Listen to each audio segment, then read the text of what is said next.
Morning, students. Today, let me start with the topic on oscillators. Oscillators are the circuits that provide the output signal without any input signal applied. Oscillators are the circuits which provide output signal without any input signal being applied. Such circuits are called as the oscillator circuits. These oscillator circuits are used in almost every electronic systems, such as they are used to generate the oscillations which are used in radio and television broadcast. They are used to generate square wave oscillations, right? Square wave oscillations used as clocks in computers.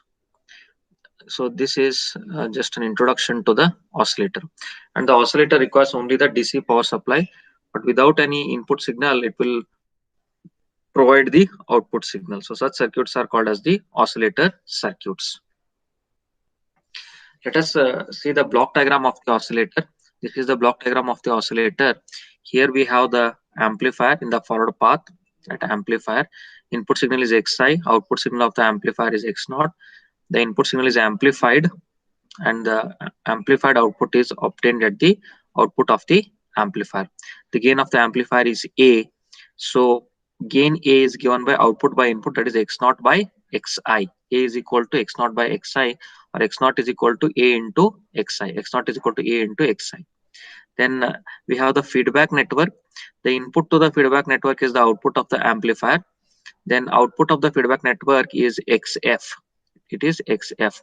So this XF is nothing but beta into X naught. That is feedback network gain is beta, that is given by output by input. That is XF is the output and input is X naught. So XF by X naught gives beta, or XF by X naught is equal to beta, or XF is equal to beta into X naught. XF is equal to beta into X naught. Then the output of the feedback network is applied to the inverting network. -1, it indicates that it is inverting the applied input signal. That is, positive portion is made negative at the output and the negative portion of the input is made positive at the output. It is inverting the input signal. So this XF, when it is inverted, we get XF dash. So this XF dash is equal to minus XF. XF dash is equal to minus XF. Then here this XF dash is tried to made equal to Xi. The XF dash is made to adjust it such that it is made equal to the input signal Xi. Then later the terminal 2 is connected to terminal 1. Terminal 2 is shorted with terminal 1 and the input signal Xi is removed. Input signal Xi is removed from the circuit after connecting terminal 2 to terminal 1. But still the amplifier, the oscillator circuit will provide the oscillations. So we say that the oscillator circuit is providing the oscillations on its own, or it is generating the oscillations. It is generating the oscillations. Here we have the output of the feedback network, that is XF is equal to beta X naught. So that is XF is equal to beta X naught. But what is X naught? X naught is AXI. So we have beta X naught means beta AXI. XF is equal to beta X naught, but X naught is equal to AXI. So we have XF is equal to beta AXI or A beta XI. A beta XI. Okay. And output of inverting network is XF dash is equal to minus XF. That is minus XF means minus A beta XI. Minus A beta XI. Loop gain is XF dash by XI. What is the overall loop gain? It is total output by total input. Total output is XF dash and net input is actual input is Xi. So XF dash divided by Xi gives the loop gain. That is XF dash is minus A beta Xi divided by Xi. Xi and Xi will cancel. We'll get minus A beta. Now XF dash is equal to Xi because we are adjusting XF dash such that it is made equal to Xi. XF dash is adjusted such that it is made equal to the input signal Xi. So here we are substituting XF dash is equal to Xi. XF dash is equal to Xi in equation 1. Then we get XF dash is equal to Xi. Xi divided by Xi. XF dash is Xi. So it will be Xi by Xi. That will be 1. 1 is equal to minus A beta. 1 is equal to minus A beta. That is the loop gain. Now this minus a beta in rectangular form, it will be 1 plus j0. It is 1, so it is can be written as 1 plus j0. Okay, imaginary coordinate is 0 in rectangular form. Now this, if we convert it into polar form, right, then we get from rectangular to polar conversion, that is in the calci we have to go to convert rectangular mode and then convert it into polar mode, right? R equal to shift R equal to, then shift R angle theta equal to. So once we press shift equal to, we'll get the magnitude 1. Then once we press shift R angle theta, we get the magnitude as 0 degrees or 360 degree. It is in the polar form. That is, in general, it can be written as minus a beta is equal to absolute value of minus a beta with an angle theta. Now, if we compare this equation 3 with equation 4, equation 3 with equation 4, here one angle 0 degree or 360 degree, that is equal to minus absolute value of minus a beta angle theta. That means my absolute value of minus a beta is equal to absolute value of a beta, that is 1, that is the magnitude, and angle theta will be equal to 0 degree or 360 degree. Angle theta will be 0 degree or 360 degrees. So these two are the conditions which are called as Barkhausen criteria. One of the important concept, many times it has been asked in examination, to explain the concept of Barkhausen criteria of the oscillator circuits, or explain the block diagram of the oscillator circuits. According to the Barkhausen criteria, there are two conditions. The overall phase shift is 0 degrees or 360 degrees. The amplifier provides a phase shift of 180 degree. The feedback network provides another phase shift of 180 degree. So the overall phase shift will be 180 plus 180, that is 360 degrees or 0 degrees. Then the overall loop gain is equal to unity. The overall gain of the circuit, overall gain, the entire gain of the circuit is equal to 1 or unity. These two are the conditions of the Barkhausen criteria. Next, let us classify the oscillators. Oscillators are classified based on the feedback network as RC oscillator, LC oscillators, and crystal oscillators. RC oscillator, LC oscillators, and crystal oscillators. In the RC oscillator, the feedback network consists of resistor and capacitors, that's R and C, and it is used to generate audio frequency oscillations, or the oscillations in the audio frequency range, that is from 20 Hz to 20 kilohertz. Then in the LC oscillators, the feedback network consists of the inductance and the capacitance, that is L and C components, and it is used to generate oscillations in the radio frequency range. Radio frequency range is from 100 kilohertz to 100 megahertz frequencies. Then the crystal oscillator is the oscillator in which the feedback circuit consists of the piezoelectric crystal. It consists of the piezoelectric crystal in the feedback network, and it is used to generate oscillations in the range of 10 kilohertz to 10 megahertz. Okay, this is how the oscillators are classified as RC oscillator, LC oscillator, and the crystal oscillator. Now let us see what is RC phase shift oscillator. One of the important oscillator circuits, that is RC phase shift oscillator circuit. This RC phase shift oscillator circuit is a low frequency oscillator, that is, it is used to generate oscillations in the audio frequency range. Feedback network, it consists of, as I told, in the RC oscillators, the feedback network consists of the resistor and the capacitor, that is R and C. This feedback network consists of three R and C sections, or three identical RC sections, as we can see in the next figure. Here there are three RC sections, RC, RC, RC. So this is from the amplifier output, it is applied to this feedback network. Okay, and the output of the feedback network is applied to the, again, to the amplifier input. Okay, so it consists of three RC sections, identical RC sections, feedback network. And the next figure also shows the phasor diagram of one RC network. So if we consider one RC network here, one RC section C and R, it is input signal. If V1 here is applied, then if the output is say V2 across R, the voltage across capacitance is VC. Okay, and the current, let us assume that it is I, which is flowing in as shown in the following direction. Then here we are taking the reference vector as the current vector to draw the phasor diagram. Reference as the current vector, I is taken as the reference vector.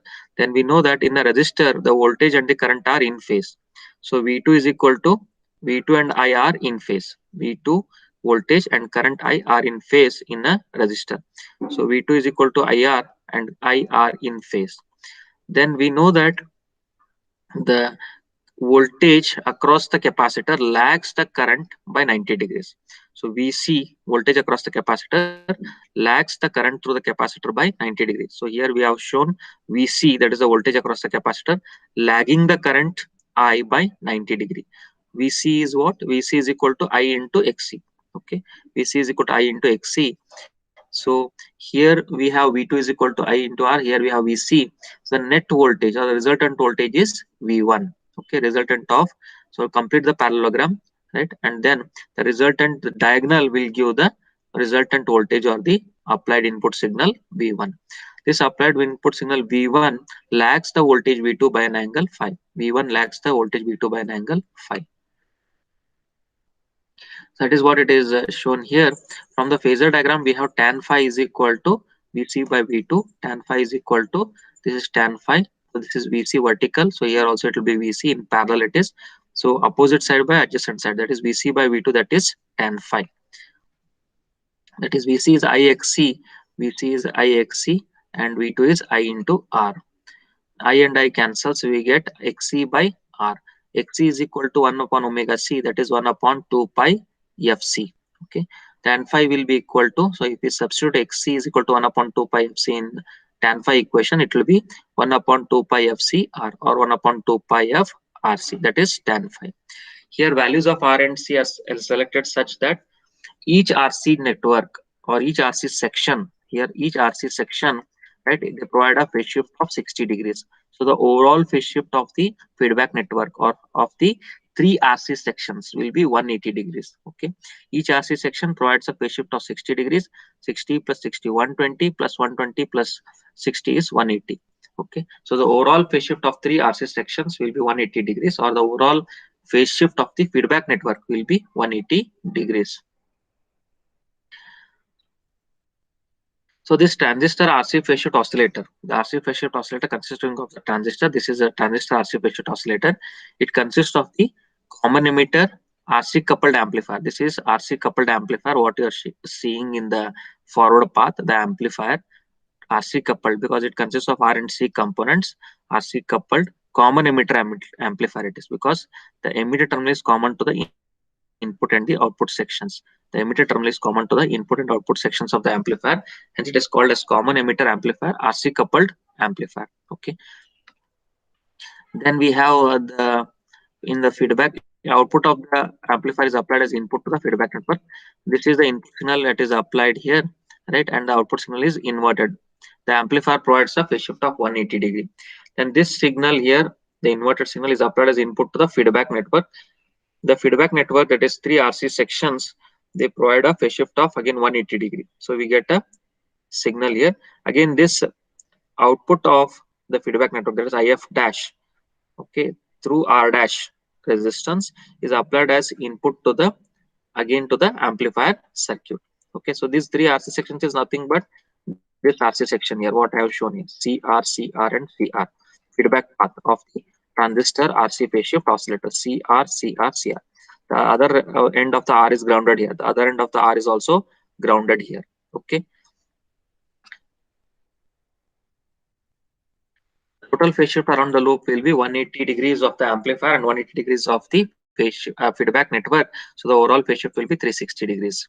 So it satisfies the Barkhausen criteria. The RC phase shift oscillator, it satisfies the Barkhausen criteria. That is, overall gain is unity and the overall phase shift will be 360 degrees. The frequency of oscillations is given by the formula F is equal to 1 upon 2 pi RC root 6 plus 4K, where K is equal to RC by R. Loop gain is XF dash by XI, that is, output is XF dash, output of the feedback network, as we saw here, is XF dash here, you can see here, XF dash and input is XI. Okay, so XF dash by XI. What is XF dash? XF dash is nothing but the current here, IF dash. IF dash output and input is the current IB, input current IB. So XF dash by XI will be IF dash by IB. IF dash is the output, current total output, and net input or the actual input is IB. IF dash by IB will be XF dash by XI. That is the loop gain. Current gain HFE of transistor must satisfy the condition. The current gain, it is denoted as beta, and sometimes it is also denoted as HFE. HFE and beta, that is current gain, is both one and the same. So HFE and beta are both one and the same. HFE is greater than 4K plus 23 plus 29 by K. This is the condition for the current gain HFE of the transistor. It must satisfy this condition so that the transistor operates properly, or that oscillator circuit of a transistor RC phase shift oscillator circuit works properly under the condition that HFE current gain is greater than 4K plus 23 plus 29 by K, where K is equal to RC by R. What is RC? This is RC here, and R is these resistances here. So RC by R is equal to K. Then coming to the advantages and disadvantages of the RC phase shift oscillator. The RC phase shift oscillator is simple and in construction, and it is easy to design. It is possessing less weight, it has less weight, it is less costly, less expensive due to the absence of inductor. It can be used to generate oscillations in the audio frequency range, and it is generating, or it is used to generate the sine wave oscillations or the sinusoidal oscillations. These are the advantages of the RC phase shift oscillator. Then it is having certain disadvantages also, demerits or disadvantages. RC phase shift oscillator has low quality factor. Lesser the quality factor, more will be the energy loss. So quality factor is the ratio of center frequency of the oscillator to the bandwidth of the oscillator. That is the frequency at which the amplitude is maximum. That is called as the center frequency. So this center frequency divided by the bandwidth, that is F2 minus F1 of the oscillator frequency response. Okay. So this ratio of center frequency to bandwidth gives the quality factor. Lesser the quality factor, more will be the energy loss, and the circuit has less frequency stability. So these are the advantages and disadvantages of the RC phase shift oscillator. So in today's class, students, we understood the concept of oscillators. What is an oscillator? Right? What is an oscillator? Block diagram of oscillator. Right? Equations related to oscillator circuits, that is loop gain and overall phase shift of oscillator, which are coming under Barkhausen criteria. That is overall phase shift is 0 degrees or 360 degrees, and the magnitude of the loop gain is equal to 1 or unity. Barkhausen criteria. Then classification of oscillators as RC oscillator, LC oscillator, and crystal oscillator.